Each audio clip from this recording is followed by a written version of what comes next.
आजकाल मुली बोलतात की शेती पाहिजे पण शेतकरी मुलगा नकोय, तर त्याच्याबद्दल काय मत आहे तुमचं? शेती पाहिजे आणि शेतकरी मुलगा नकोय ना, त्या मुलीला म्हणावं तू तशीच राहा, दुसरी बघू आम्ही कुठून तरी आणू, तू तशीच राहा. ज्याला कोणाला नकोय ना शेती, शेती पाहिजे तुम्हाला विकायला पाहिजे का फक्त मग? तेच ना, शेतात जायला नकोय कामाला पण आणि शेती पाहिजे. हा, त्या मुलीला सांगायचं, आधीच तिला विचारायचं शेती आहे माझ्याकडे करायला लागेल. ती म्हणली नको, आपण तसंच राहिले तरी चालेल पण ते पोरगी नको आपल्याला, तसंच राहू दे काय अडचण आहे. बरोबर हा, आहे. काय अडचण आहे, काय कशाला लागते शेती मग बी? त्यांना तसलेलं पोरगी पाहिजे आपल्याला. परत म्हणतात की मला शहरातला मुलगा पाहिजे. मग शहरातच जमा नाव तिथं बस त्या एवढ्या एवढ्या खोलीत, एक 10 बाय 10च्या खोलीत बस आणि तिथंच बस 15,000 20,000 बस तिथंच गाठणी बांधित म्हणा कशाला तरी. अरे काय धंदा तिचा.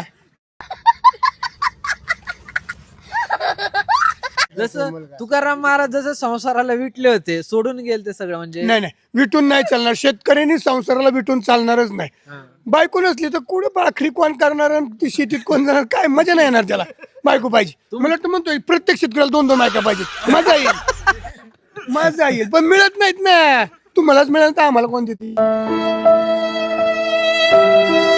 इथं गावाकडे मिळतात का पुरी वगैरे? नाही मिळत नाही. आता शहरात शोधून शोधून दमले पण पुरीच मिळेना. तुमच्याकडे कसं वातावरण? नाही आमच्याकडे पुरीच मिळत नाहीत.